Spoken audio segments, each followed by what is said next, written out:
Casa de Tinieblas presenta El color del espacio exterior. Al oeste de Arkham, las montañas se alzan bravías y por entremedio de ellas se abren valles con frondosos bosques jamás talados por el hacha. En aquellos parajes pueden verse sombríos y angostos barrancos en que los árboles adoptan increíbles formas y por donde corren gráciles arroyuelos a los que jamás han llegado los destellos del sol. En las laderas menos pendientes se levantan antiguas granjas en medio de las rocas, con sus semiocultas casitas cubiertas de musgo, rumiando eternamente los viejos secretos de Nueva Inglaterra, al socaire de enormes precipicios. Pero ha pasado el tiempo y todas las casas de la comarca se encuentran abandonadas, las anchas chimeneas se vienen abajo, y los aleros ceden peligrosamente ante el peso de las bajas y empinadas techumbres. Los antiguos moradores que habitan aquellos parajes se fueron, y los colonos extranjeros que vinieron tras ellos no gustan de vivir allí. Lo intentaron los canadienses franceses, lo probaron los italianos y los polacos se marcharon al poco de llegar. Y no por algo que se pueda oír o tocar, sino por lo que se palpa en el ambiente. En otras palabras, el lugar no evoca nada bueno y no trae plácidos sueños al caer la noche. Es muy probable que sea esto lo que mantiene alejados a los colonos extranjeros, pues el anciano Amy Pierce no recuerda haberles dicho ni una palabra de lo que sucedió aquellos extraños días. Amy, que ya hace años que no anda del todo bien de la cabeza, es la única persona que aún queda en las cercanías y que se atreve a hablar de aquellos extraños días. Y si lo hace es, sin duda, porque su casa está muy próxima a la campiña y a las carreteras transitadas que corren cerca de Arkham.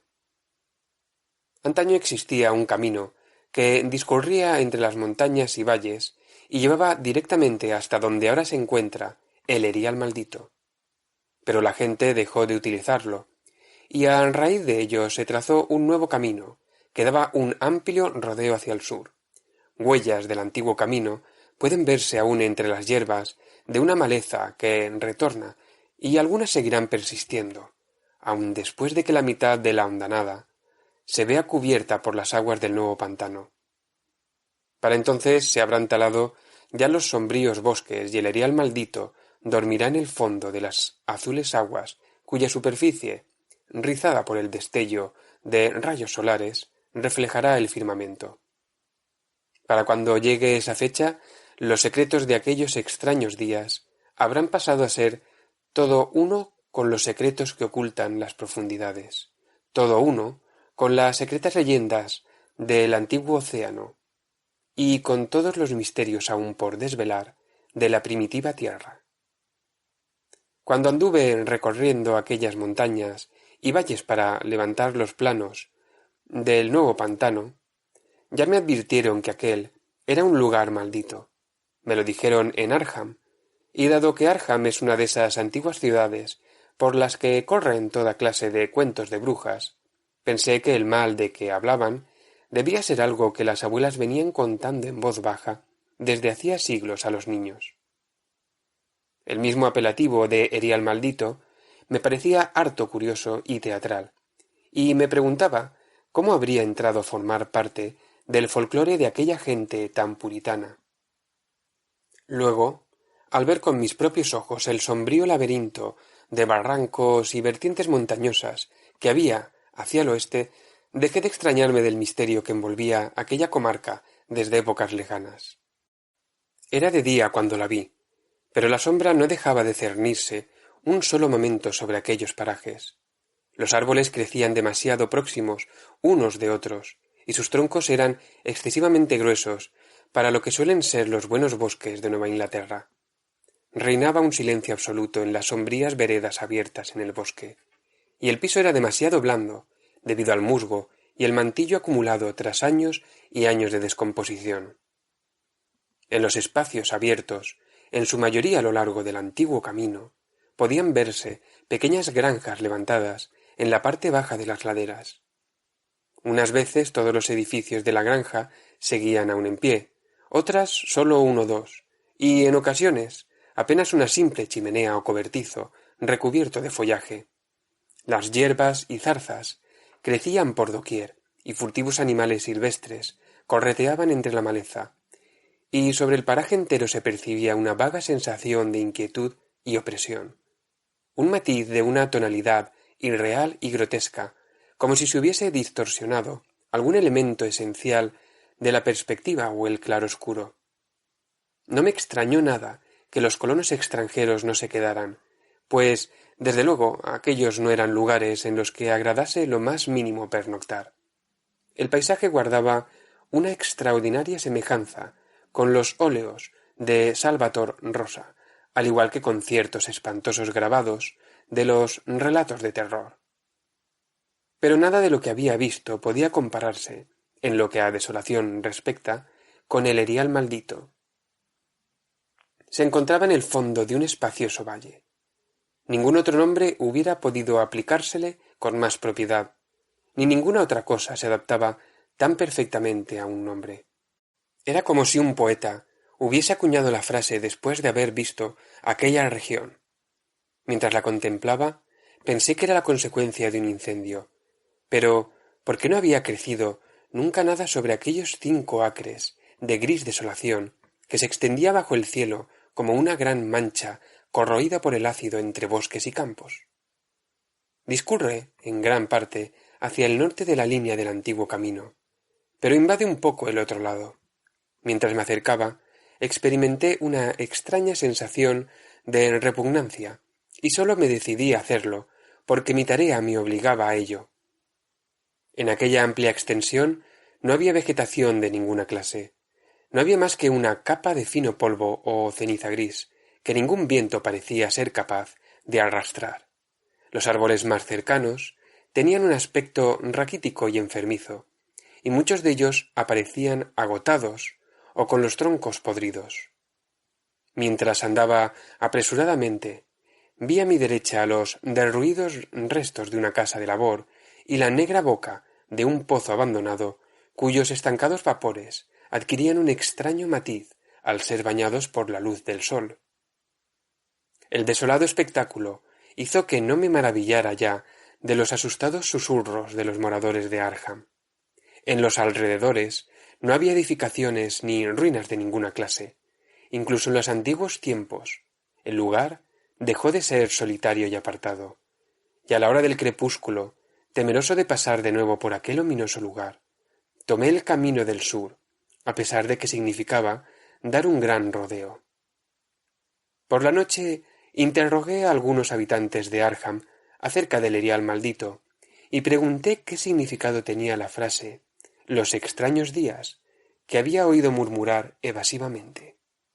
Sin embargo, no pude obtener ninguna respuesta concreta, y lo único que saqué en claro era que el misterio se remontaba a una fecha mucho más reciente de lo que había imaginado. No se trataba de una vieja leyenda, ni mucho menos, sino de algo que había ocurrido en vida de los que hablaban conmigo. Había sucedido en los años 80, y una familia desapareció o fue asesinada. Los detalles eran algo confusos, y como todos aquellos con quienes hablé me dijeron que no prestara crédito a las fantásticas historias del viejo Amy Pierce, decidí ir a visitarle a la mañana siguiente, después de enterarme de que vivía solo en una ruinosa casa que se alzaba en el lugar donde los árboles empiezan a espesarse. Era un lugar muy viejo, y había empezado a exudar el leve olor miásmico que se desprende de las casas que han permanecido en pie demasiado tiempo. Tuve que llamar insistentemente para que el anciano se levantara, y cuando se asomó tímidamente a la puerta, me di cuenta de que no se alegraba de verme. No estaba tan débil como yo había esperado. Sin embargo, sus ojos parecían desprovistos de vida, y sus andrajosas ropas y su barba blanca le daban un aspecto gastado y decaído. No sabiendo cómo enfocar la conversación para que me hablara de sus fantásticas historias, fingí que me había llevado hasta allí la tarea a que estaba entregado. Le hablé de ella al viejo Amy, formulándole algunas vagas preguntas acerca del distrito. Amy Pierce era un hombre más culto y más educado de lo que me habían dado a entender, y se mostró más comprensivo que cualquiera de los hombres con los cuales había hablado en Arkham. No era como otros rústicos que había conocido en las zonas donde iban a construirse las albercas. Ni protestó por las millas de antiguo bosque y de tierras de labor que iban a desaparecer bajo las aguas, aunque quizá su actitud hubiera sido distinta de no haber tenido su hogar fuera de los límites del futuro lago. Lo único que mostró fue alivio ante la idea de que los valles por los cuales había vagabundeado toda su vida iban a desaparecer. Estarían mejor debajo del agua desde los extraños días.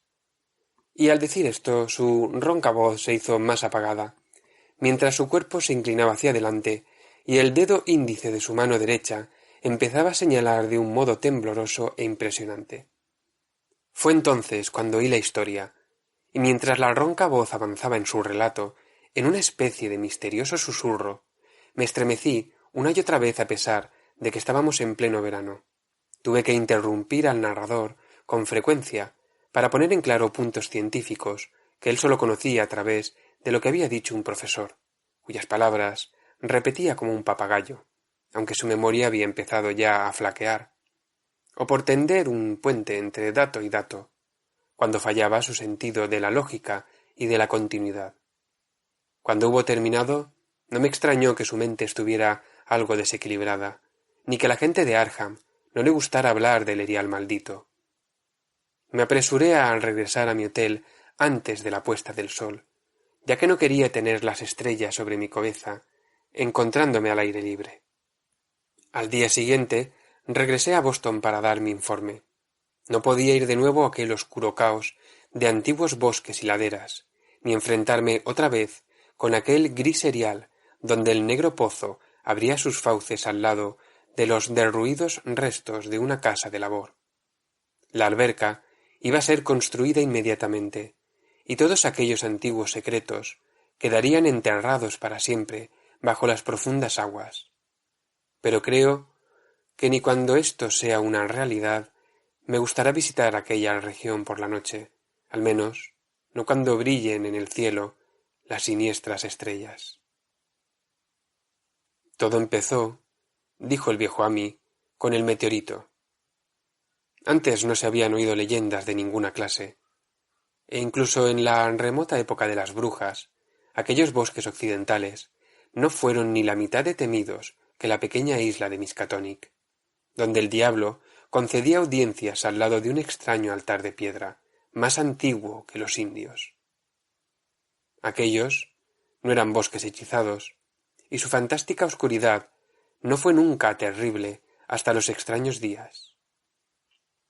Luego había llegado aquella blanca nube meridional, se había producido aquella cadena de explosiones en el aire y aquella columna de humo en el valle, y, por la noche, todo Arkham se había enterado de que una gran piedra había caído del cielo y se había incrustado en la tierra, junto al pozo de la casa de Nahum Gardner, la casa que se había alzado en el lugar que ahora ocupaba el erial maldito. Nahum había ido al pueblo para contar lo de la piedra, y al pasar ante la casa de Amy Pierce se lo había contado también.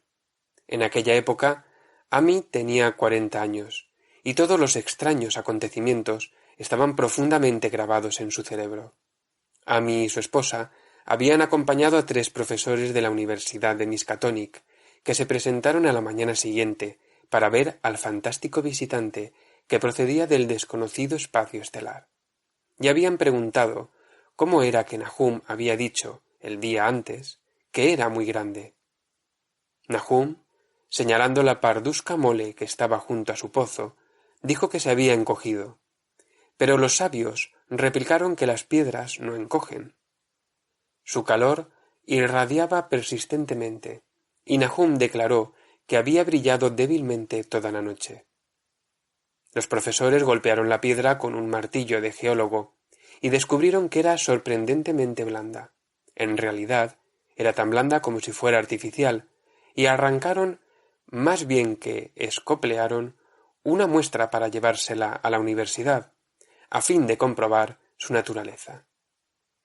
Tuvieron que meterla en un cubo que le pidieron prestado a Nahum, ya que el pequeño fragmento no perdía calor.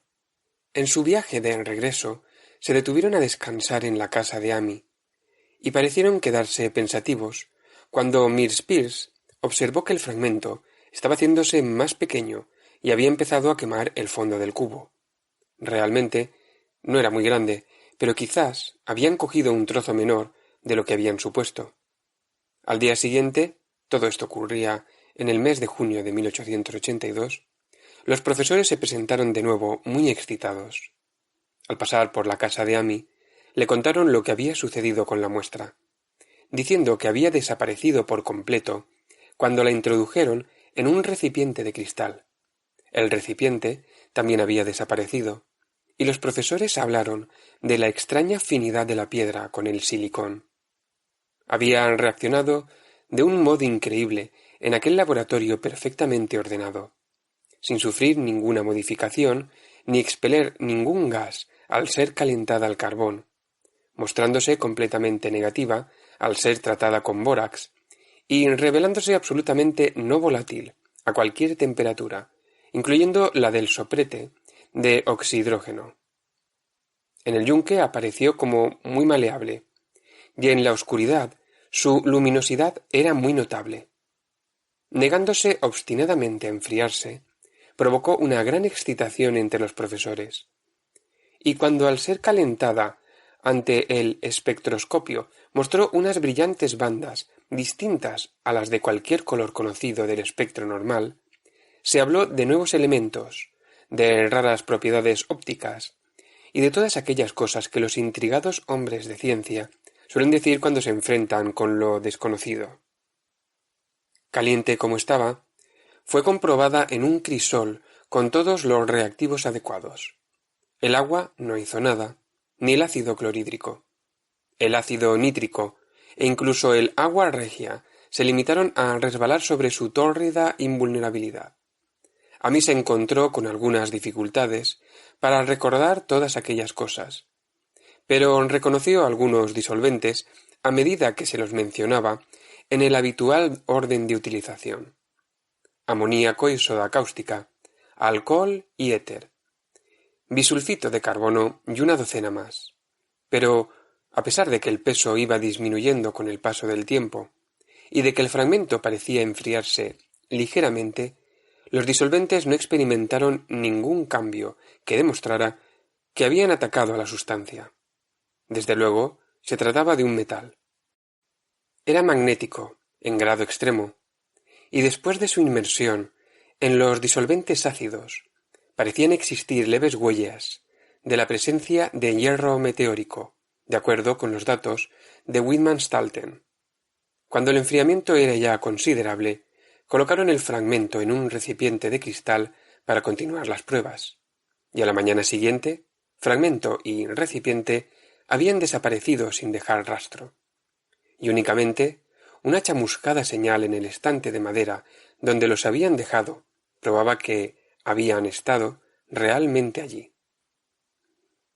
Esto fue lo que los profesores le contaron a Amy mientras descansaban en su casa, y una vez más fue con ellos a ver el pétreo mensajero de las estrellas, aunque en esta ocasión su esposa no les acompañó. Comprobaron que la piedra había encogido realmente, y ni siquiera los más escépticos de los profesores pudieron dudar de lo que estaban viendo. Alrededor de la masa parduzca, situada junto al pozo, había un espacio vacío, un espacio que medía 2 pies menos que en el día anterior. Estaba aún caliente, y los sabios estudiaron su superficie con curiosidad, mientras separaban otro fragmento mucho mayor que el que se habían llevado.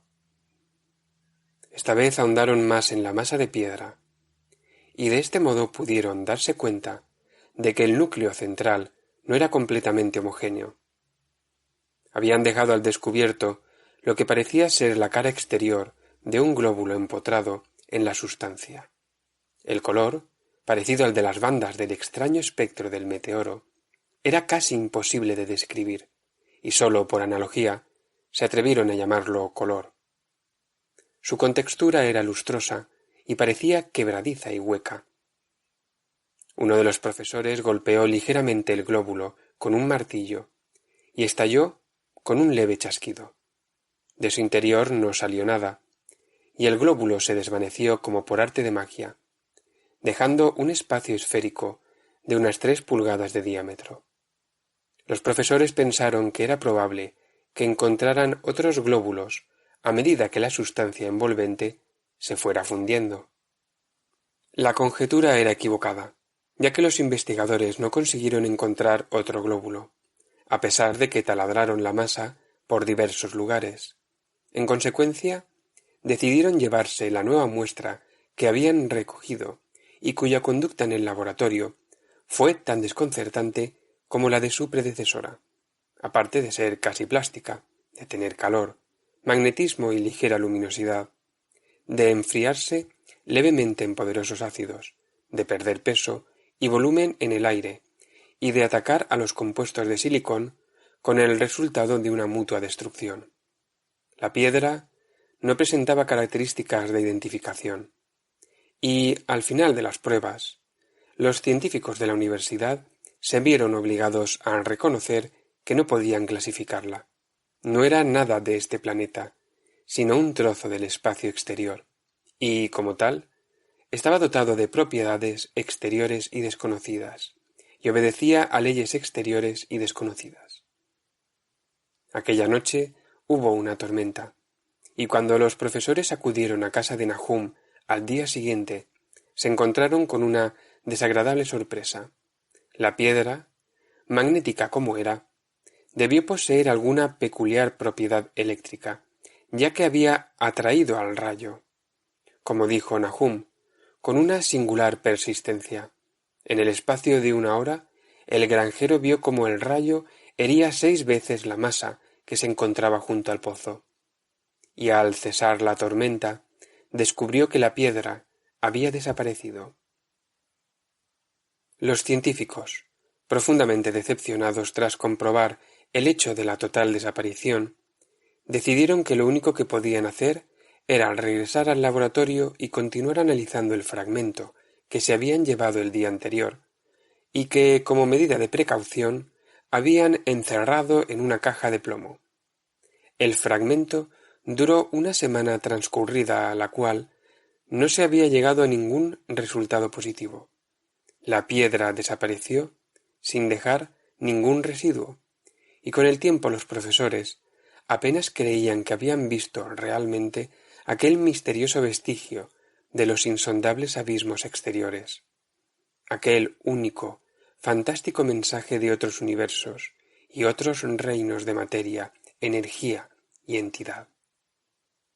Como era lógico, los periódicos de Arkham hablaron mucho del incidente y enviaron a sus reporteros a entrevistar a Nahum y a su familia. Un rotativo de Boston envió también un periodista, y Nahum se convirtió rápidamente en una especie de celebridad local. Era un hombre delgado, de unos 50 años, que vivía con su esposa y sus 3 hijos, del producto de lo que cultivaba en el valle. Él y Amy se hacían frecuentes visitas, lo mismo que sus esposas, y Amy sólo tenía frases de elogio para él después de todos aquellos años. Parecía estar orgulloso de la atención que había despertado el lugar, y en las semanas que siguieron a su aparición y desaparición habló con frecuencia del meteorito. Los meses de julio y agosto fueron cálidos, y Nahum trabajó de firme en sus campos, y las faenas agrícolas le cansaron más de lo que le habían cansado otros años, por lo que llegó a la conclusión de que los años habían empezado a pesarle. Luego llegó la época de la recolección. Las peras y manzanas maduraban lentamente, y Nahum aseguraba que sus huertas tenían un aspecto más floreciente que nunca. La fruta crecía hasta alcanzar un tamaño fenomenal y un brillo musitado, y su abundancia era tal que Nahum tuvo que comprar unos cuantos barriles más a fin de poder embalar la futura cosecha. Pero con la maduración llegó una desagradable sorpresa, ya que toda aquella fruta de opulenta presencia resultó incomible. En vez del delicado sabor de las peras y manzanas, la fruta tenía un amargor insoportable. Lo mismo ocurrió con los melones y los tomates, y Nahum vio con tristeza cómo se perdía toda su cosecha.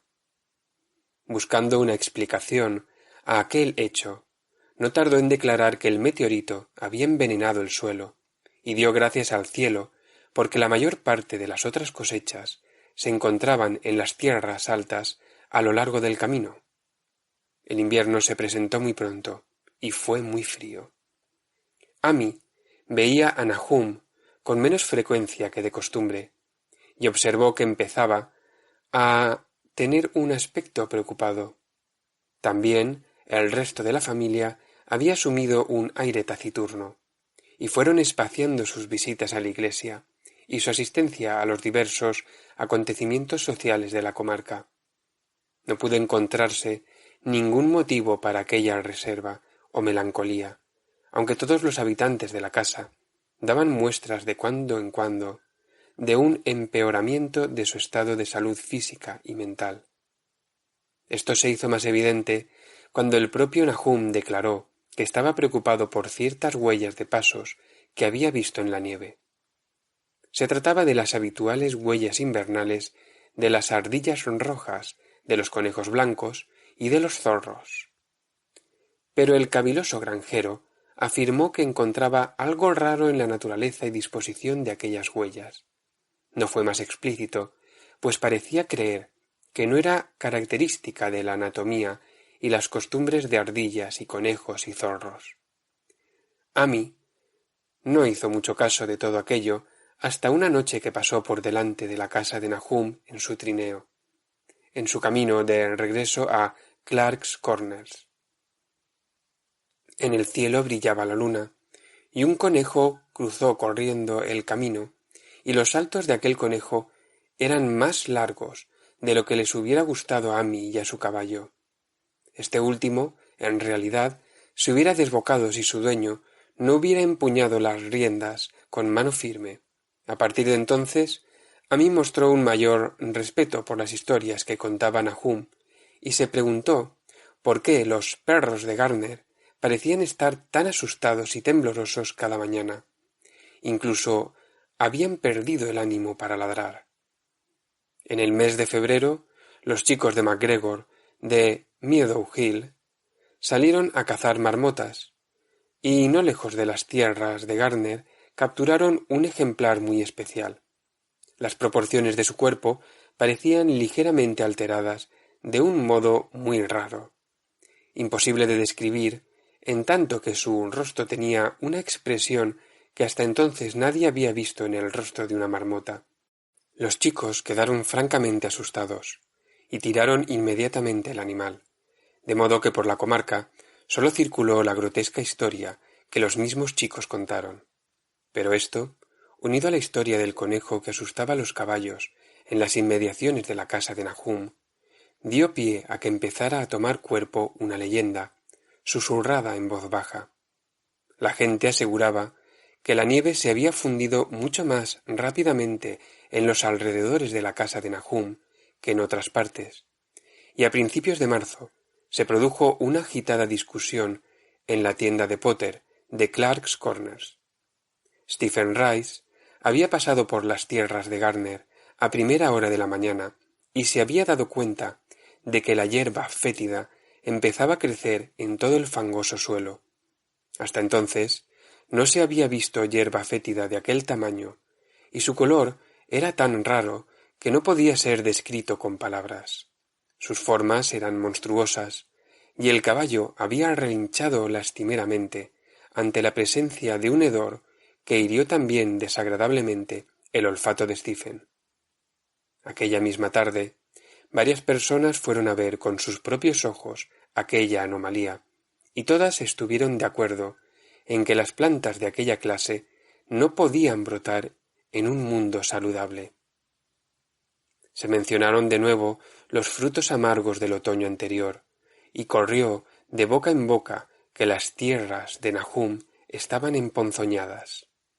Desde luego se trataba del meteorito, y recordando lo extraño que les había parecido a los hombres de la universidad, varios granjeros hablaron del asunto con ellos. Un día hicieron una visita a Nahum, pero como se trataba de unos hombres que no prestaban crédito con facilidad a las leyendas, sus conclusiones fueron muy conservadoras. Las plantas eran raras, desde luego, pero toda la hierba fétida es más o menos rara en su forma y en su color. Quizás algún elemento mineral del meteorito había penetrado en la tierra, pero no tardaría en desaparecer. Y en cuanto a las huellas en la nieve y a los caballos asustados, se trataba únicamente de habladurías sin fundamento, que habían nacido a consecuencia de la caída del meteorito. Pero unos hombres serios no podían tener en cuenta las habladurías de los campesinos, ya que los supersticiosos labradores dicen y creen cualquier cosa. Ese fue el veredicto de los profesores acerca de los extraños días. Sólo uno de ellos, encargado de analizar 2 redomas de polvo en el curso de una investigación policíaca año y medio más tarde, recordó que el extraño color de la hierba fétida era muy parecida al de las insólitas bandas de luz que reveló el fragmento del meteoro en el espectroscopio de la universidad, y al del glóbulo que encontraron en el interior de la piedra. En el análisis que el mencionado profesor llevó a cabo, las muestras revelaron al principio las mismas insólitas bandas, aunque más tarde perdieran la propiedad. Los árboles florecieron prematuramente alrededor de la casa de Nahum, y por la noche se mecían ominosamente al viento.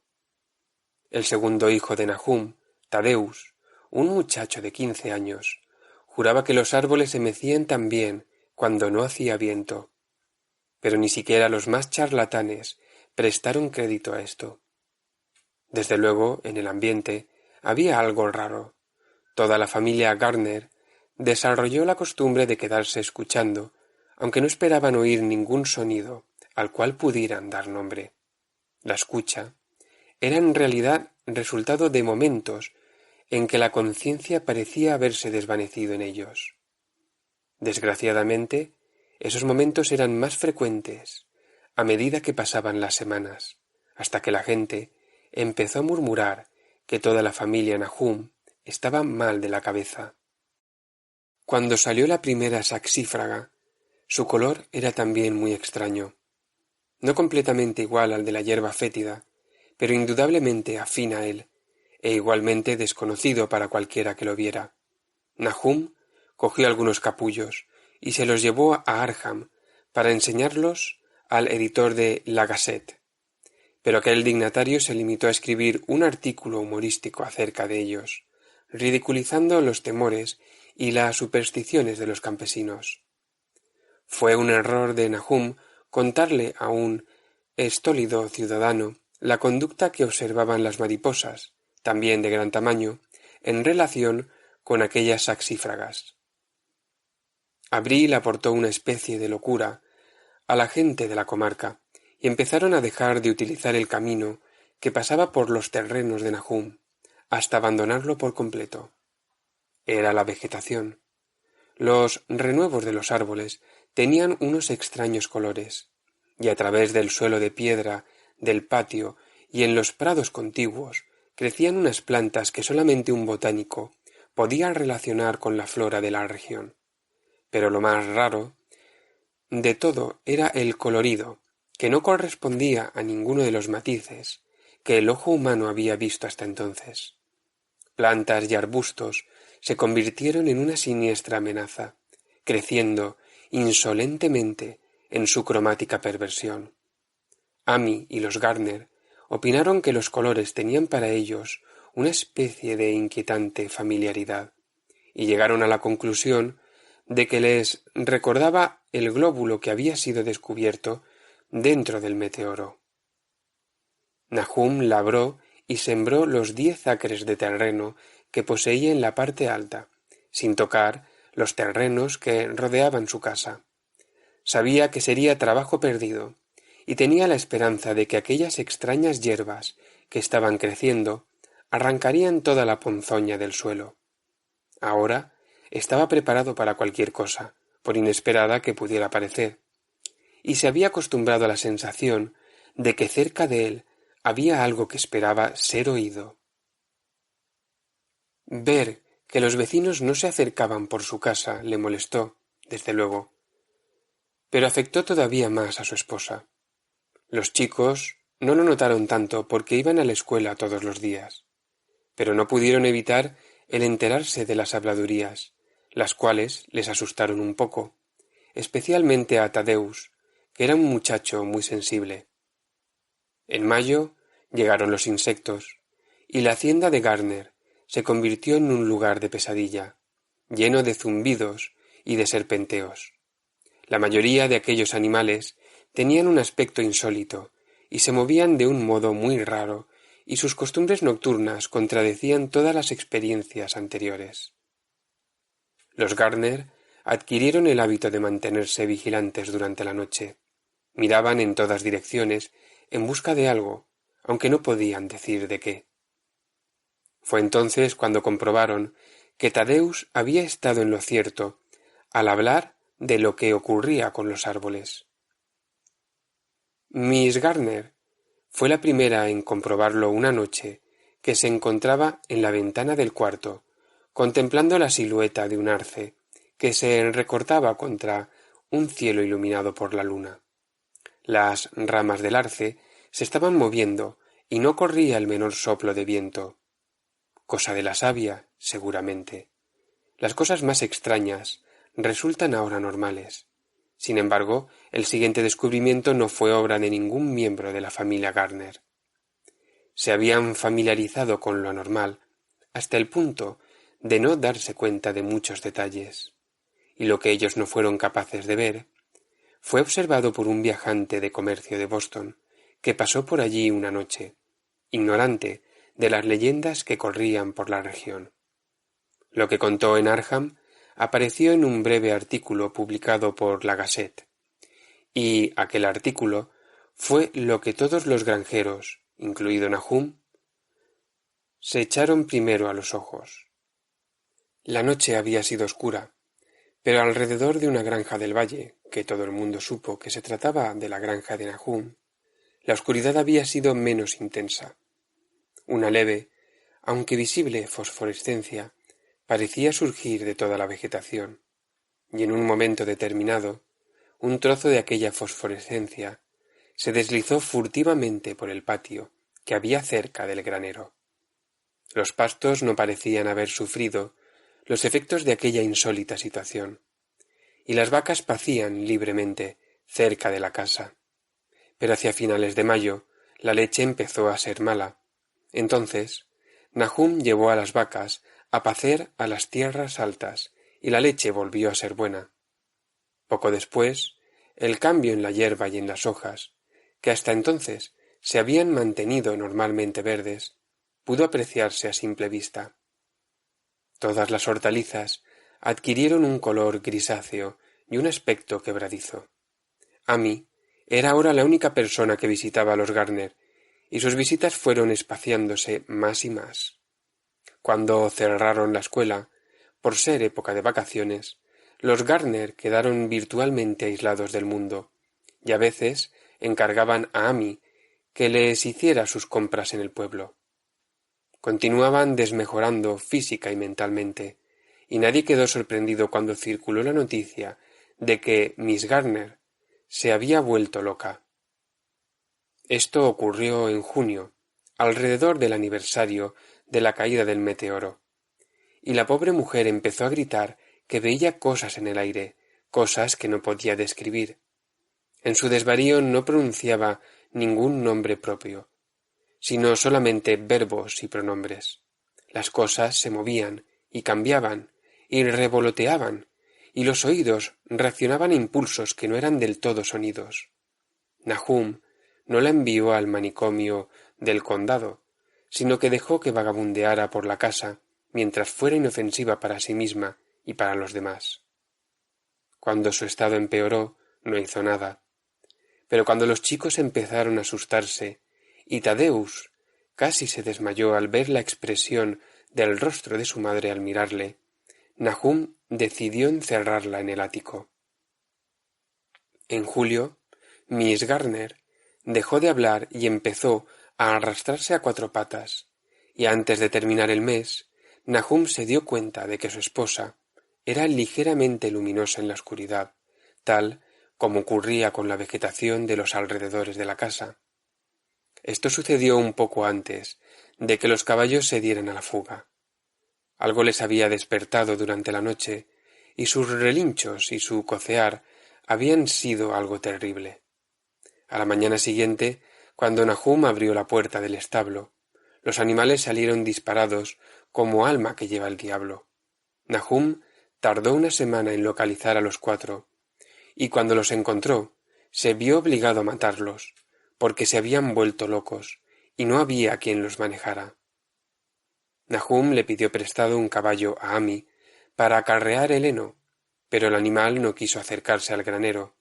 Respingó, se encabritó y relinchó, y al final tuvieron que dejarlo en el patio, mientras los hombres arrastraban el carro hasta situarlo junto al granero.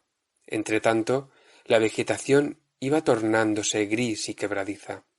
Incluso las flores, cuyos colores habían sido tan extraños, se volvían grises ahora, y la fruta era gris y enana e insípida. Las jarillas y el trébol dorado dieron flores grises y deformes, y las rosas, las rascamoños y las malvarrosas del patio delantero tenían un aspecto tan horrendo que Cenas, el mayor de los hijos de Nahum, las cortó todas. Al mismo tiempo, fueron muriéndose todos los insectos, incluso las abejas, que habían abandonado sus colmenas. En septiembre, toda la vegetación se había desmenuzado, convirtiéndose en un polvillo grisáceo, y Nahum temió que los árboles murieran antes de que la ponzoña se hubiera desvanecido del suelo. Su esposa tenía ahora accesos de furia, durante los cuales profería unos gritos terribles, y Nahum y sus hijos vivían en un estado de perpetua tensión nerviosa. No se trataban ya con nadie, y cuando la escuela volvió a abrir sus puertas, los chicos no acudieron a ella. Fue Ami, en una de sus raras visitas, quien descubrió que el agua del pozo ya no era buena. Tenía un gusto endiablado, que no era exactamente fétido ni exactamente salobre. Y Ami aconsejó a su amigo que excavara otro pozo en las tierras altas para utilizarlo hasta que el suelo volviera a ser bueno. Sin embargo, Nahum no hizo el menor caso de aquel consejo, ya que había llegado a impermeabilizarse contra las cosas raras y desagradables. Él y sus hijos siguieron utilizando la teñida agua del pozo, bebiéndola con la misma indiferencia con que comían sus escasos y mal cocidos alimentos, y con que realizaban sus improductivas y monótonas tareas a través de unos días sin objetivo. Había algo de estoica resignación en todos ellos, como si anduvieran en otro mundo, entre hileras de anónimos guardianes, hacia un lugar familiar y seguro. Tadeusz se volvió loco en septiembre, después de una visita al pozo. Había ido allí con un cubo, y había regresado con las manos vacías, encogiendo y agitando los brazos, y murmurando algo acerca de los colores movibles que había allí abajo. Dos locos en una familia representaban un grave problema, pero Nahum se portó valientemente. Dejó que el muchacho se moviera a su antojo durante una semana, hasta que empezó a portarse peligrosamente, y entonces lo encerró en el ático, enfrente de la habitación ocupada por su madre. El modo como se gritaban el uno al otro desde detrás de sus cerradas puertas era algo terrible, especialmente para el pequeño Merwin, que imaginaba que su madre y su hermano hablaban en algún terrible lenguaje que no era de este mundo. Merwin se estaba convirtiendo en un chiquillo peligrosamente imaginativo, y su estado empeoró desde que encerraron al hermano, que había sido su mejor compañero de juegos. Casi al mismo tiempo empezó la mortalidad entre el ganado. Las aves de corral adquirieron un color gris y murieron rápidamente. Los cerdos engordaron desordenadamente y luego empezaron a experimentar repugnantes cambios que nadie podía explicar. Su carne era desaprovechable, desde luego, y Nahum no sabía qué pensar ni qué hacer. Ningún veterinario rural quiso acercarse a su casa, y el veterinario de Arkham quedó francamente desconcertado. La cosa resultaba tanto más inexplicable por cuanto aquellos animales no habían sido alimentados con la vegetación emponzoñada. Luego les llegó el turno a las vacas. Ciertas zonas, y a veces el cuerpo entero, aparecieron anormalmente hinchadas o comprimidas, y aquellos síntomas fueron seguidos de atroces colapsos o desintegraciones. En las últimas fases, que terminaban siempre con la muerte, adquirían un color grisáceo y un aspecto quebradizo, tal como había ocurrido con los cerdos. En el caso de las vacas no podía hablarse de veneno, ya que estaban encerradas en el establo. Ninguna mordedura de un animal salvaje podía haber inoculado el virus, ya que no hay ningún animal terrestre que pueda pasar a través de unos obstáculos sólidos. Debía tratarse de una enfermedad natural, aunque resultaba imposible conjeturar qué clase de enfermedad producía aquellos terribles resultados. En la época de la cosecha no quedaba ningún animal vivo en la casa, ya que el ganado y las aves de corral habían muerto, y los perros habían huido. Los perros, en número de 3, habían desaparecido una noche y no volvieron a aparecer. Los 5 gatos se habían marchado un poco antes, pero su desaparición apenas fue notada, ya que en la casa no había ahora ratones y únicamente Miss Gardner sentía cierto afecto por los graciosos felinos. El 19 de octubre, Nahum se presentó en casa de Amy con espantosas noticias. La muerte había sorprendido al pobre Thaddeus en su habitación del ático, y le había sorprendido de un modo que no podía ser contado. Nahum había excavado una tumba en la parte trasera de la granja y había metido allí lo que encontró en la habitación. En la habitación no podía haber entrado nadie, ya que la pequeña ventana enrejada y la cerradura de la puerta estaban intactas. Pero lo sucedido tenía muchos puntos de contacto con lo ocurrido en el establo. Amy y su esposa consolaron al atribulado granjero lo mejor que pudieron, aunque no consiguieron evitar un estremecimiento. El horror parecía rondar alrededor de los Gardner y de todo lo que tocaban, y la sola presencia de uno de ellos en la casa era como un soplo de regiones innominadas e innominables. Amy acompañó a Nahum a su hogar de muy mala gana, e hizo lo que pudo para calmar los histéricos sollozos del pequeño Merwin. Cenas no necesitaba ser calmado. Se encontraba en un estado de completo atontamiento y se limitaba a mirar fijamente un punto indeterminado del espacio y a obedecer lo que su padre le ordenaba. Y Amy pensó que ese estado de abulia era lo mejor que podía ocurrirle. De cuando en cuando, los gritos de Merwin eran contestados desde el ático, y en respuesta a una mirada interrogadora, Nahum dijo que su esposa estaba muy débil. Cuando se acercaba la noche, Amy se las arregló para marcharse, ya que ningún sentimiento de amistad podía hacerle permanecer en aquel lugar cuando la vegetación empezaba a brillar débilmente, y los árboles podían o no moverse sin que soplara el viento.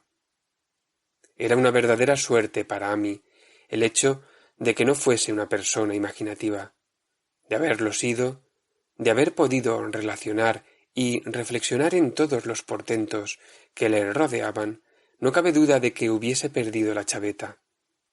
A la hora del crepúsculo regresó apresuradamente a su casa, sintiendo resonar terriblemente en sus oídos los gritos de la loca y del pequeño Merwin.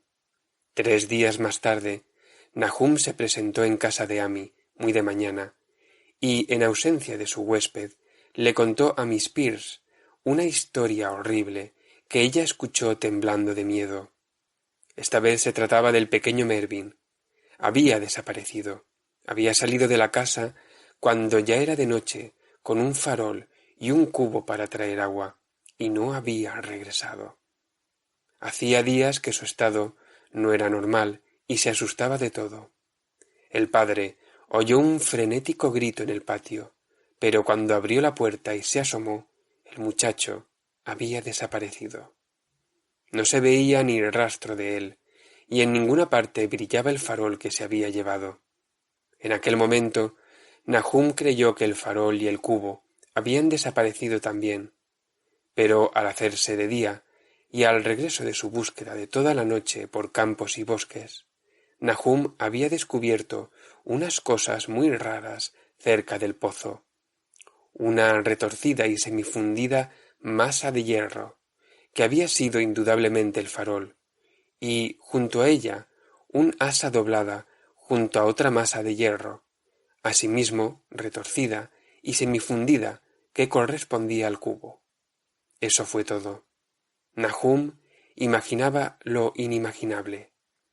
Miss Pierce estaba como atontada, y Amy, cuando llegó a casa y oyó la historia, no pudo dar ninguna opinión.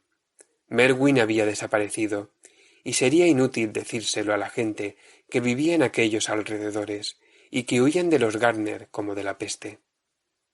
Tan inútil como decírselo a los ciudadanos de Arkham, que se reían de todo. Tad había desaparecido, y ahora había desaparecido Merwin. Algo estaba arrastrándose y arrastrándose, esperando ser visto y oído. Nahum no tardaría en morirse, y deseaba que Amy velara por su esposa y por Cenas, si es que le sobrevivían. Todo aquello era un castigo de alguna clase, aunque Nahum no podía adivinar a qué se debía, ya que siempre había vivido en el santo temor de Dios. Durante más de 2 semanas, Amy no tuvo ninguna noticia de Nahum, y entonces, preocupado por lo que pudiera haber ocurrido, dominó sus temores y efectuó una visita a la casa de los Gardner. De la chimenea no salía humo, y por unos instantes el visitante temió lo peor. El aspecto de la granja era impresionante. Hierba y hojas grisáceas en el suelo, parras cayéndose a pedazos de arcaicas paredes y aleros, y enormes árboles desnudos, silueteándose malignamente contra el gris cielo de noviembre. Amy no pudo dejar de notar que se había producido un sutil cambio en la inclinación de las ramas. Pero Nahum estaba vivo, después de todo. Estaba muy débil y reposaba en un catre en la cocina de techo bajo, pero conservaba la lucidez y seguía dando órdenes a Cenas. La estancia estaba mortalmente fría, y al ver que Amy se estremecía, Nahum le gritó a Cenas que trajera más leña. La leña, en realidad, era muy necesaria, ya que el cavernoso hogar estaba apagado y vacío, y el viento que se filtraba chimenea abajo era helado. De pronto, Nahum le preguntó si la leña que había traído su hijo le hacía sentirse más cómodo, y entonces Amy se dio cuenta de lo que había ocurrido. Finalmente, la mente del granjero había dejado de resistir a la intensa presión de los acontecimientos. Interrogando discretamente a su vecino, Amy no consiguió poner en claro lo que le había sucedido a Cenas. «En el pozo. Vive en el pozo», fue todo lo que su padre dijo. Luego el visitante recordó súbitamente a la esposa loca y cambió de tema. «¿Navi? Está aquí, desde luego», fue la sorprendida respuesta del pobre Nahum, y Amy no tardó en darse cuenta de que tendría que investigar por sí mismo.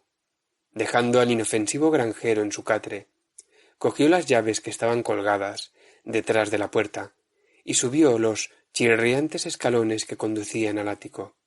La parte alta de la casa estaba completamente silenciosa, y no se oía el menor ruido en ninguna dirección. De las 4 puertas a la vista, sólo una estaba cerrada, y en ella probó Amy varias llaves del manojo que había cogido. A la tercera tentativa, la cerradura giró, y Amy empujó la puerta pintada de blanco. El interior de la habitación estaba completamente a oscuras, ya que la ventana era muy pequeña y estaba medio tapada por las rejas de hierro, y Amy no pudo ver absolutamente nada. El aire estaba muy viciado, y antes de seguir adelante tuvo que entrar en otra habitación y llenarse los pulmones de aire respirable. Cuando volvió a entrar, vio algo oscuro en un rincón, y al acercarse no pudo evitar un grito de espanto. Mientras gritaba, creyó que una nube momentánea había tapado la escasa claridad que penetraba por la ventana, y, un segundo después, se sintió rozado por una espantosa corriente de vapor. Unos extraños colores danzaron ante sus ojos, y si el horror que experimentaba en aquellos momentos no le hubiera impedido coordinar sus ideas, hubiera recordado el glóbulo que el martillo del geólogo había aplastado en el interior del meteorito, y la malsana vegetación que había crecido durante la primavera. Pero en el estado en que se hallaba, sólo pudo pensar en la horrible monstruosidad que tenía enfrente, y que sin duda alguna había compartido la desconocida suerte del joven Tadeus y del ganado. Pero lo más terrible de todo era que aquel horror se movía lenta y visiblemente mientras continuaba desmenuzándose. Amy no me dio más detalles de aquella escena, pero la forma del rincón no reapareció en su relato como un objeto movible. Hay cosas que no pueden ser mencionadas, y lo que se hace por humanidad es a veces cruelmente juzgado por la ley. Comprendí que en aquella habitación del ático no quedaba nada que se moviera, y que no dejar allí nada capaz de moverse debió de ser algo horripilante y capaz de acarrear un tormento eterno. Cualquiera, no tratándose de un estoico granjero, se hubiera desmayado o enloquecido. Pero Amy volvió a cruzar el umbral de la puerta, pintada de blanco, y encerró el espantoso secreto detrás de él. Ahora debía ocuparse de Nahum. Este tenía que ser alimentado y atendido, y trasladado a algún lugar donde pudieran cuidarle. Cuando empezaba a bajar la oscura escalera, Amy oyó un estrépito debajo de él. Incluso le pareció haber oído un grito, y recordó nerviosamente la corriente de vapor que le había rozado mientras se hallaba en la habitación del ático.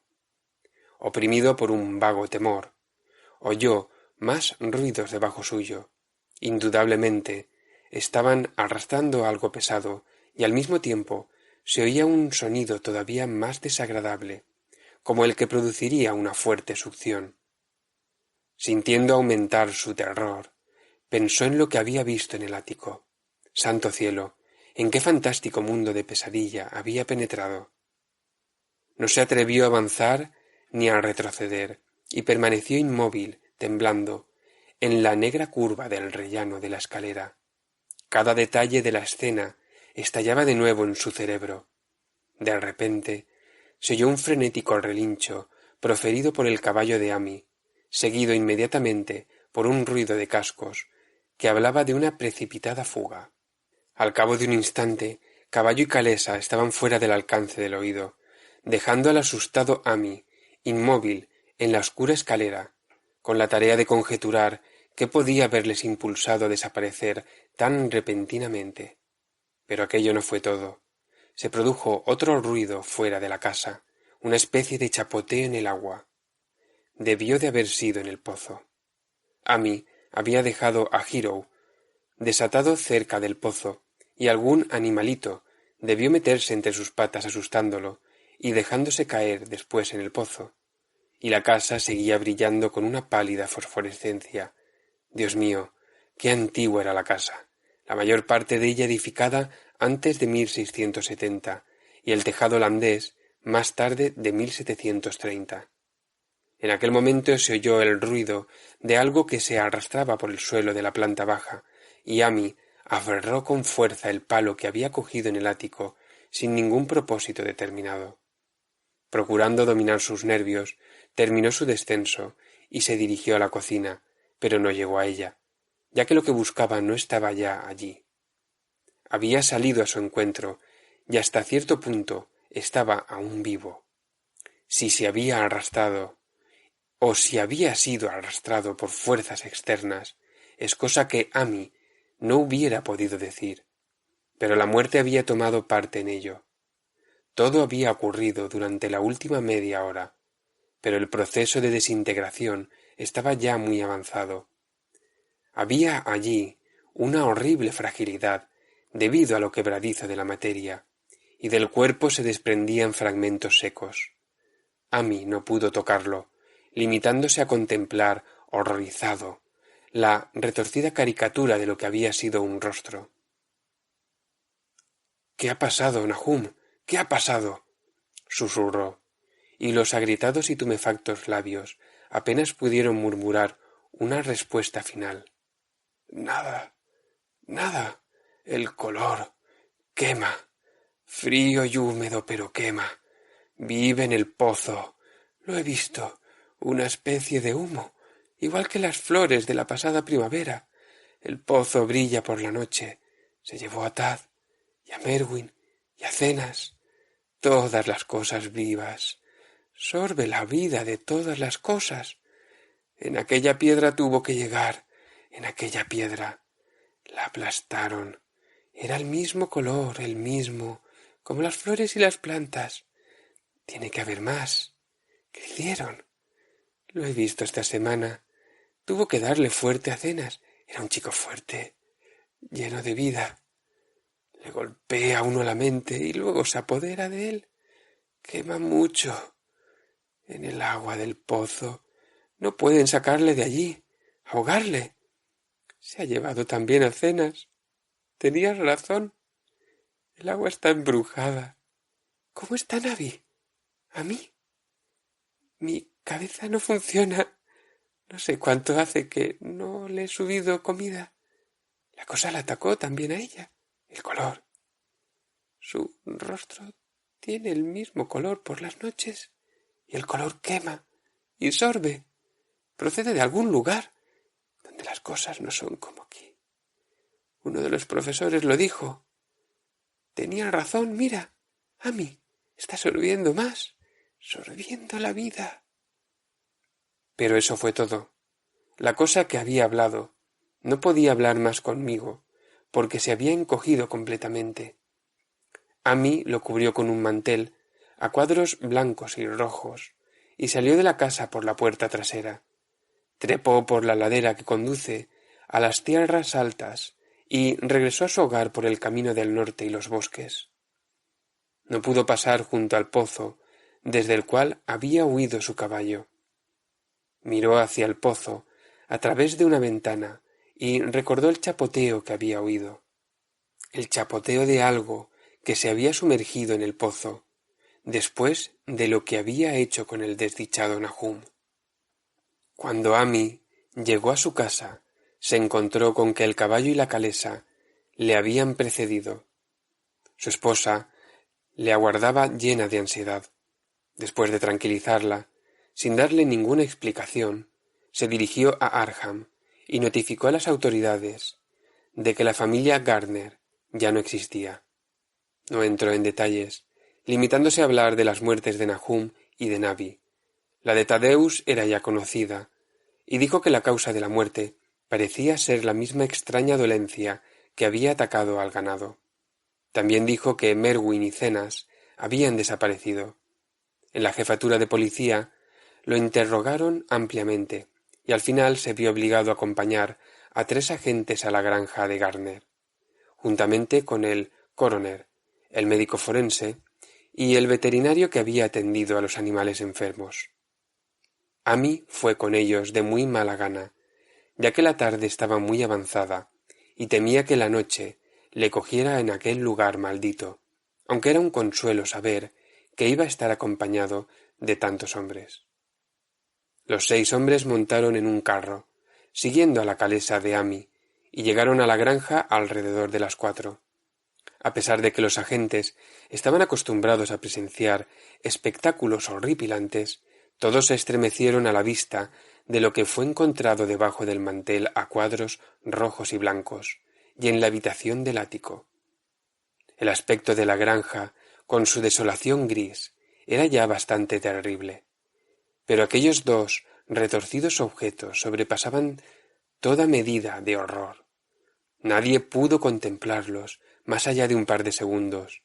Incluso el médico forense admitió que allí había muy poco que examinar. Podían analizarse unas muestras, desde luego, de modo que él mismo se encargó de agenciárselas, y al parecer aquellas muestras provocaron el más inexplicable rompecabezas con que se enfrentara nunca el laboratorio de la universidad. Bajo el espectroscopio, las muestras revelaron un espectro desconocido, muchas de cuyas bandas eran iguales que las que había revelado el extraño meteoro al ser analizado. La propiedad de emitir aquel espectro se desvaneció en un mes, y el polvo consistía principalmente en fosfatos y carbonatos alcalinos. Amy no les hubiera hablado del pozo de haber sabido que iban a actuar inmediatamente. Se acercaba la puesta del sol y estaba ansioso por marcharse de allí, pero no pudo evitar el dirigir miradas nerviosas al pozo, cosa que fue observada por uno de los policías, el cual le interrogó. Amy admitió que Nahum había temido a algo que estaba escondido en el pozo, hasta el punto de que no se había atrevido a comprobar si Merwin o Zenas se habían caído dentro. La policía decidió vaciar el pozo y explorarlo inmediatamente, de modo que Amy tuvo que esperar, temblando, mientras el pozo era vaciado cubo a cubo. El agua hedía de un modo insoportable, y los hombres tuvieron que taparse las narices con sus pañuelos para poder terminar la tarea. Menos mal que el trabajo no fue tan largo como habían creído, ya que el nivel del agua era sorprendentemente bajo. No es necesario hablar con demasiados detalles de lo que encontraron. Merwin y Zenas estaban allí los 2, aunque sus restos eran principalmente esqueléticos. Había también un pequeño cordero y un perro grande, en el mismo estado de descomposición, aproximadamente, y cierta cantidad de huesos de animales más pequeños. El limo del fondo parecía inexplicablemente poroso y burbujeante, y un hombre que bajó atado a una cuerda y provisto de una larga pértiga, se encontró con que podía hundir la pértiga en el fango en toda su longitud, sin encontrar ningún obstáculo. La noche se estaba echando encima, y entraron en la casa en busca de faroles. Luego, cuando vieron que no podían sacar nada más del pozo, volvieron a entrar en la casa y conferenciaron en la antigua sala de estar, mientras la intermitente claridad de una espectral medialuna iluminaba a intervalos la gris desolación del exterior. Los hombres estaban francamente perplejos ante aquel caso, y no podían encontrar ningún elemento convincente que relacionara las extrañas condiciones de los vegetales, la desconocida enfermedad del ganado y de las personas, y de las inexplicables muertes de Merwin y Zenas en el pozo. Habían oído los comentarios y las habladurías de la gente, desde luego, pero no podían creer que hubiese ocurrido algo contrario a las leyes naturales. Era evidente que el meteoro había emponzoñado el suelo, pero la enfermedad de personas y animales que no habían comido nada crecido en aquel suelo era harina de otro costal. ¿Se trataba del agua del pozo? Posiblemente. No sería mala idea analizarla, pero ¿por qué singular locura se habían arrojado los 2 muchachos al pozo? Habían actuado de un modo muy similar, y sus restos demostraban que los 2 habían padecido a causa de la muerte quebradiza y gris.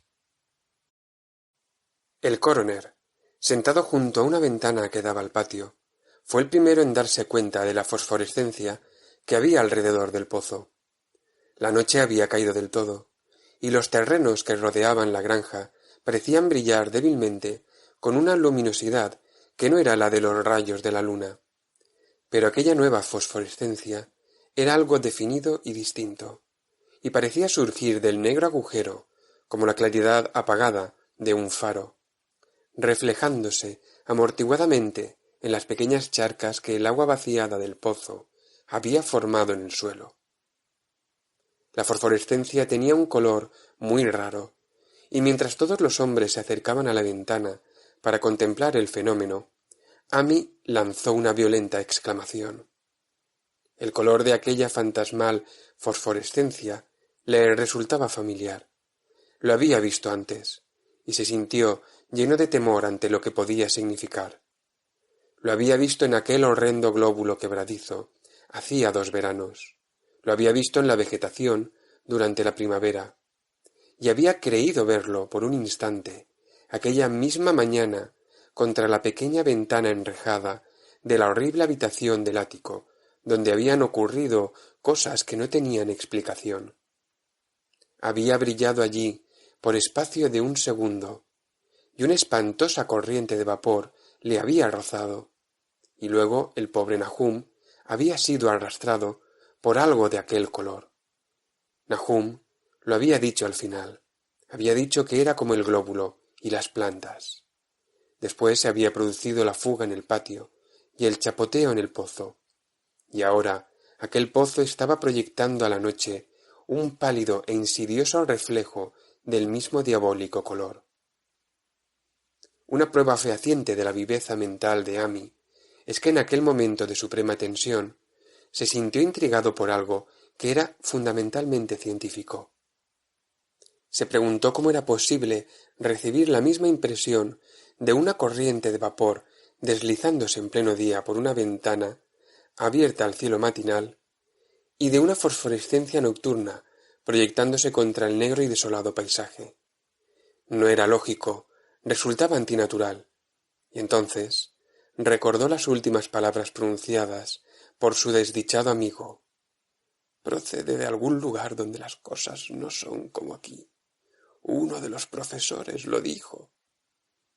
Los 3 caballos que se encontraban en el exterior de la casa, atados a unos árboles junto al camino, estaban ahora relinchando y coceando frenéticamente.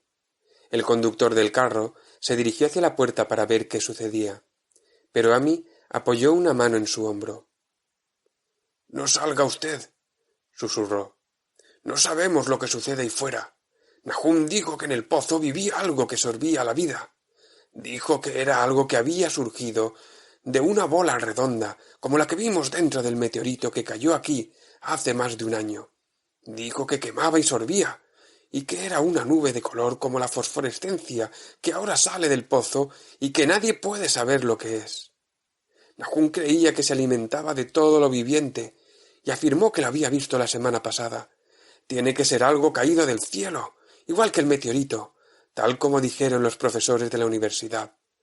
Su forma y sus actos no tienen nada que ver con el mundo de Dios. Es algo que procede del más allá. De modo que el hombre se detuvo, indeciso, mientras la fosforescencia que salía del pozo se hacía más intensa y los caballos coceaban y relinchaban con creciente frenesí. Fue realmente un espantoso momento, con los restos monstruosos de 4 personas, 2 en la misma casa y 2 en el pozo, y aquella desconocida iridiscencia que surgía de las fangosas profundidades. Amy había cerrado el paso al conductor del carro, llevado por un repentino impulso, olvidando que a él mismo no le había sucedido nada después de ser rozado por aquella horrible columna de vapor en la habitación del ático, pero no se arrepentía de haberlo hecho. Nadie podía saber lo que había aquella noche en el exterior. Nadie podía conocer la índole de los peligros que podían acechar a un hombre enfrentado con una amenaza completamente desconocida. De repente, uno de los policías que estaba en la ventana profirió una exclamación. Los demás se quedaron mirando y luego siguieron la dirección de los ojos de su compañero. No había necesidad de palabras. Lo que había de discutible en las habladurías de los campesinos ya no podría ser discutido en adelante, porque allí había 6 testigos de excepción, media docena de hombres que, por la índole de sus profesiones, no creían más que lo que veían con sus propios ojos. Ante todo, es necesario dejar sentado que a aquella hora de la noche no soplaba ningún viento. Poco después empezó a soplar, pero en aquel momento el aire estaba completamente inmóvil, y, sin embargo, en medio de aquella tensa y absoluta calma, los árboles del patio estaban moviéndose. Se movían morbosa y espasmódicamente, agitando sus desnudas ramas, en convulsivas y epilépticas sacudidas, como las nubes bañadas por la luz de la luna, arañando con impotencia el aire inmóvil, como empujados por una misteriosa fuerza subterránea que ascendiera desde debajo de las negras raíces. Por espacio de unos segundos, todos los hombres reunidos en la granja de Gardner contuvieron el aliento. Luego, una nube más oscura que las demás veló la luna, y la silueta de las agitadas ramas se disipó momentáneamente. En aquel instante, un grito de espanto se escapó de todas las gargantas, ya que el horror no se había desvanecido con la silueta, y en un pavoroso momento de oscuridad más profunda, los hombres vieron retorcerse en la copa del más alto de los árboles 1.000.000 de diminutos puntos fosforescentes, brillando como el fuego de San Telmo o como las lenguas de fuego que descendieron sobre las cabezas de los apóstoles el día de Pentecostés. Era una monstruosa constelación de luces sobrenaturales, como un enjambre de luciérnagas necrófagas, bailando una infernal zarabanda sobre una ciénaga maldita, y su color era el mismo que Amy había llegado a reconocer y a temer. Entretanto, la fosforescencia del pozo se hacía cada vez más brillante, infundiendo en los hombres reunidos en la granja una sensación de anormalidad que anulaba cualquier imagen que sus mentes conscientes pudieran formar. Ya no brillaba, estaba vertiéndose hacia afuera, y mientras la informe corriente de indescriptible color abandonaba el pozo, parecía flotar directamente hacia el cielo. El veterinario se estremeció y se acercó a la puerta para echar la doble barra. Amy estaba también muy impresionado, y tuvo que limitarse a señalar con la mano, por falta de voz, cuando quiso llamar la atención de los demás sobre la creciente luminosidad de los árboles. Los relinchos de los caballos se habían convertido en algo espantoso, pero ni uno solo de aquellos hombres se hubiese aventurado a salir por nada del mundo. El brillo de los árboles fue en aumento, mientras sus inquietas ramas parecían extenderse más y más hacia la verticalidad. De pronto se produjo una intensa conmoción en el camino, y cuando Amy alzó la lámpara para que proyectara un poco más de claridad al exterior, comprobaron que los frenéticos caballos habían roto sus ataduras y huían enloquecidos con el carro. La impresión sirvió para soltar varias lenguas, y se intercambiaron inquietos susurros. «Se extiende sobre todas las cosas orgánicas que hay por aquí», murmuró el médico forense. Nadie contestó, pero el hombre que había bajado al pozo aventuró la opinión de que su pértiga debió de haber removido algo intangible. «Fue algo terrible», añadió. «No había fondo de ninguna clase, únicamente fango y burbujas, y la sensación de algo oculto debajo». El caballo de Amy seguía coceando y relinchando desesperadamente en el camino exterior, y casi ahogó el débil sonido de la voz de su dueño, mientras éste murmuraba sus desilvanadas reflexiones. Salió de aquella piedra, fue creciendo y alimentándose de todas las cosas vivas. Se alimentaba de ellas, alma y cuerpo. Tad y Merwin, Cenas y Navi. Nahum fue el último. Todos bebieron agua de él.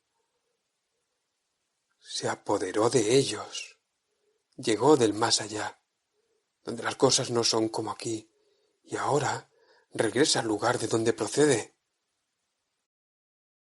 En aquel momento, mientras la columna de desconocido color brillaba con repentina intensidad y empezaba a entrelazarse con fantásticas sugerencias de forma que cada uno de los espectadores describió más tarde de un modo distinto, el desdichado Hero profirió un aullido que ningún hombre había oído nunca salir de la garganta de un caballo.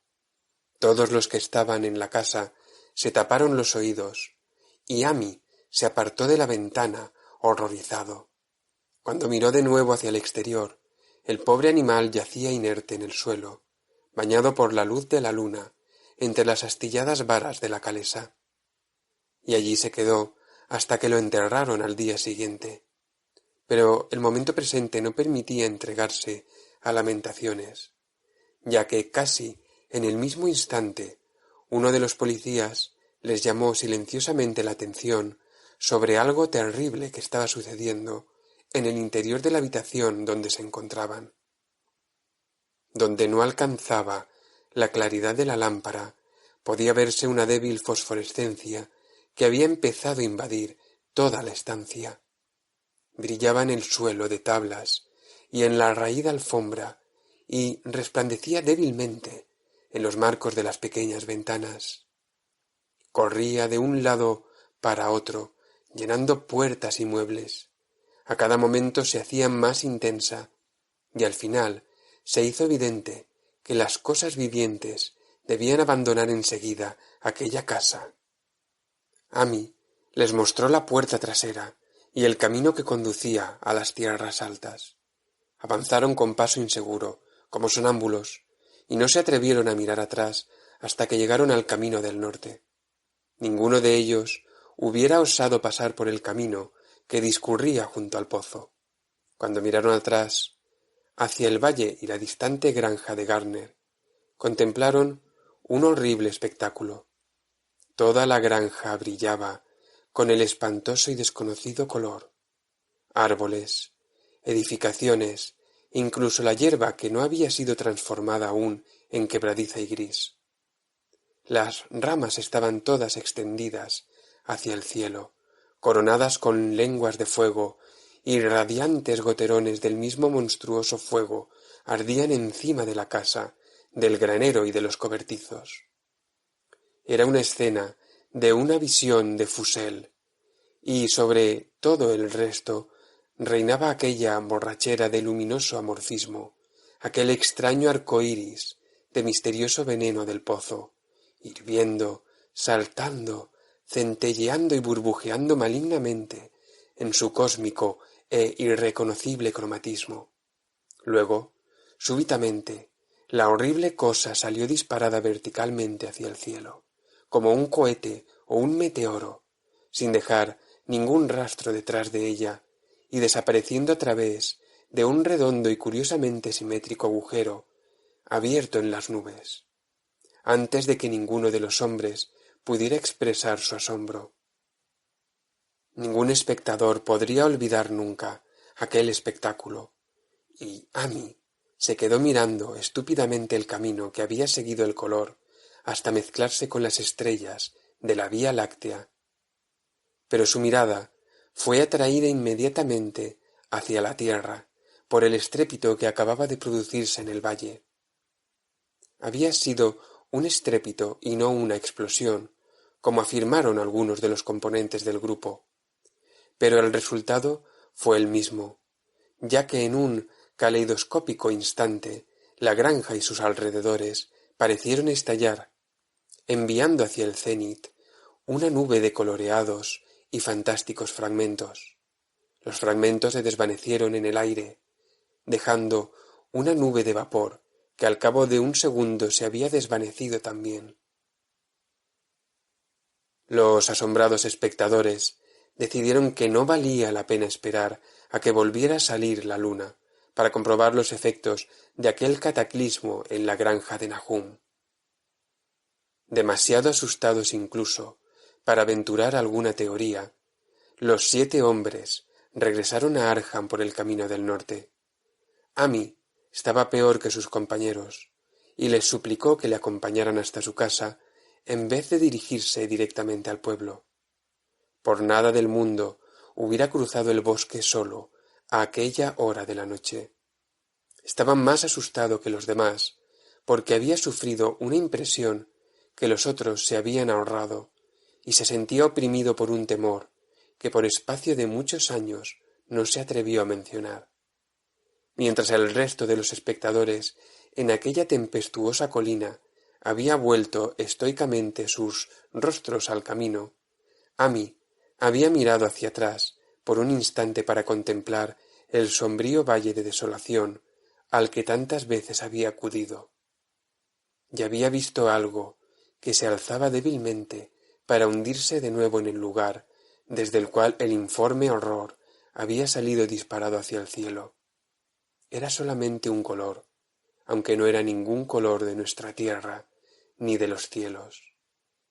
Y porque Amy reconoció aquel color y supo que sus últimos y débiles restos debían seguir ocultos en el pozo, nunca he estado completamente cuerdo desde entonces.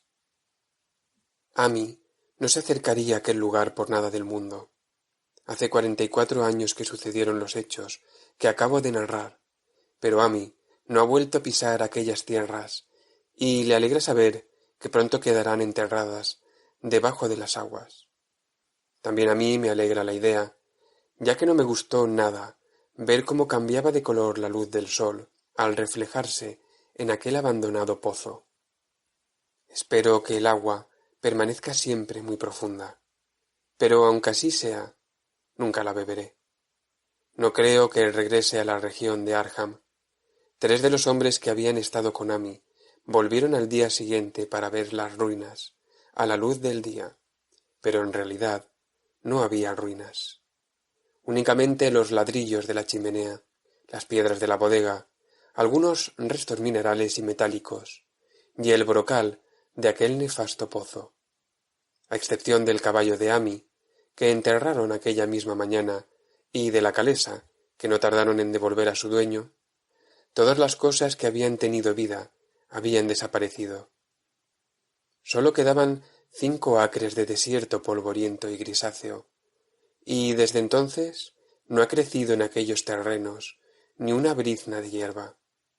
En la actualidad aparece como una gran mancha comida por el ácido en medio de los bosques y campos, y los pocos que se han atrevido a acercarse por allí, a pesar de las leyendas campesinas, le han dado el nombre de Erial Maldito. Las leyendas campesinas son muy extrañas, y podrían ser incluso más extrañas si los hombres de la ciudad y los químicos universitarios tuvieran el interés suficiente para analizar el agua de aquel pozo olvidado, o el polvo gris que ningún viento parece dispersar. Los botánicos podrían estudiar también la sorprendente flora que crece en los límites de aquellos terrenos, ya que de este modo podrían confirmar o refutar lo que dice la gente, que la zona emponzoñada está extendiéndose poco a poco, quizás 1 pulgada al año. La gente dice que el color de la hierba que crece en aquellos alrededores no es el que le corresponde y que los animales salvajes dejan extrañas huellas en la nieve cuando llega el invierno. La nieve no parece cuajar tanto en el Erial Maldito como en otros lugares. Los caballos, los pocos que quedan en esta época motorizada, se ponen nerviosos en el silencioso valle. Y los cazadores no pueden acercarse con sus perros a las inmediaciones del Erial Maldito. Dicen también que las influencias mentales son muy malas, y que todos los que han tratado de establecerse allí, extranjeros en su inmensa mayoría, han tenido que marcharse acosados por extrañas fantasías y sueños. Ningún viajero ha dejado de experimentar una sensación de extrañeza en aquellas profundas hondonadas, y los artistas tiemblan mientras pintan unos bosques cuyo misterio es tanto de la mente como de la vista. Y yo mismo estoy sorprendido de la sensación que me produjo mi único paseo solitario por aquellos lugares antes de que Amy me contara su historia. No me pregunten mi opinión. No sé. Esto es todo. La única persona que podía ser interrogada acerca de los extraños días es Amy, ya que la gente de Arkham no quiere hablar de este asunto, y los 3 profesores que vieron el meteorito y su coloreado glóbulo están muertos. ¿Había otros glóbulos? Probablemente. Uno de ellos consiguió alimentarse y escapar, en tanto que otro no había podido alimentarse suficientemente y continuaba en el pozo.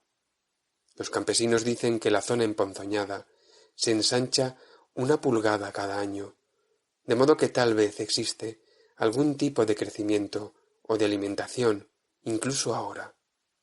Pero, sea lo que haya allí, tiene que verse trabado por algo, ya que de no ser así se extendería rápidamente. ¿Está atado a las raíces de aquellos árboles que arañan el aire? Lo que es, solo Dios lo sabe. En términos de materia, supongo que la cosa que Amy describió puede ser llamada un gas, pero aquel gas obedecía a unas leyes que no son de nuestro cosmos. No era fruto de los planetas y soles que brillan en los telescopios y en las placas fotográficas de nuestros observatorios. No era ningún soplo de los cielos cuyos movimientos y dimensiones miden nuestros astrónomos o consideran demasiado vastos para ser medidos.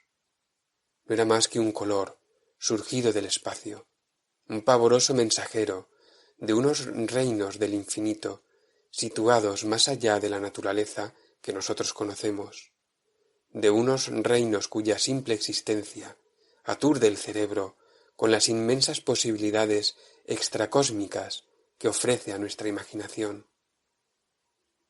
Dudo mucho de que Amy me mintiera, de un modo consciente, y no creo que su historia sea el relato de una mente desquiciada, como supone la gente de la ciudad. Algo terrible llegó a las colinas y valles con aquel meteoro, y algo terrible, aunque ignoro en qué medida, sigue estando allí. Me alegra pensar que todos aquellos terrenos quedarán inundados por las aguas. Entretanto, espero que no le suceda nada a Amy. Vio tanto de la cosa y su influencia era tan insidiosa. ¿Por qué no ha sido capaz de marcharse a vivir a otra parte? Amy es un anciano muy simpático y muy buena persona, y cuando la brigada de trabajadores empiece su tarea, tengo que escribir al ingeniero jefe para que no le pierda de vista. Me disgustaría recordarle como una gris, retorcida y quebradiza monstruosidad de las que turban cada día mi sueño.